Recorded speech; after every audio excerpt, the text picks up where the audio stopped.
So today I am going to share with you 3 different cues that you can use if your child is fronting or backing. Now, the reason why I say fronting or backing is because you basically just flip the cues around that I'm going to be showing you today to give the child feedback on what they need to do to be accurate or correct. Now, one of my favorite things to do is to introduce these concepts, make it meaningful for the child so that they actually understand and they can relate it to themselves. And one of the ways I like to do this is I like to talk about front sounds and back sounds. Now you can see here we've got this front and a back of a peacock. And I like to explain to the children that there are sounds that we make at the front of our mouth, like tss and d, our tongue's right at the front, but then there are sounds that we make at the back of our mouth, k and g. And the nice thing about back sounds is that you can see when your tongue goes back because your mouth is open, k and g. So we kind of use these little cues here, and so if the child says a word with their front sound, you can take away this back sound card and be like, you just used your front sound then. Make sure you open up your mouth and you put your tongue at the back and you use that back sound. So that's why we've included this little peacock. If your child is a little bit more visual, we have got these little mouth cards here for like the t and g and the k. Like t and d and k and g.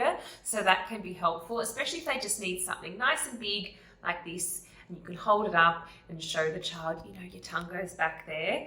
But another way that I like to talk about it is to talk about like a throaty sound, because k and g is kind of made back there in the throat.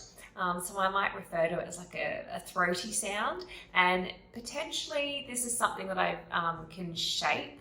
And what I mean by shape is we might make a sound that's back here, and then we can practice it and turn it into a k or a g a little bit more.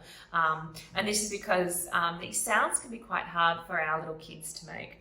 So we've got our throaty sound, k and g, and we contrast that with our tapping sound. Now the reason why we call it tapping is because t and d, it taps up against our teeth. So if your child uses a tapping sound when they're supposed to be using a throaty sound back here, you can show the child. I like as well, we've included this cue because you can start to use these little gestural cues so that the child can feel that. So that's nice.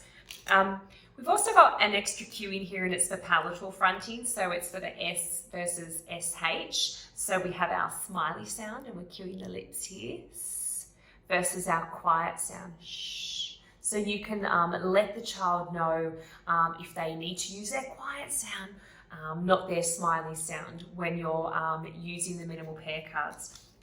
So I hope that kind of makes sense, and you can see how, if you're going through clients in your head right now, you might think, do you know what? I think throaty sound and tapping sound would be really good for them, but I think front and back would work for that client as well. And that's why we've included all these different cues in these decks, because you never know what's going to click with your child. So again, they can be found in the fronting and backing minimal pair card decks.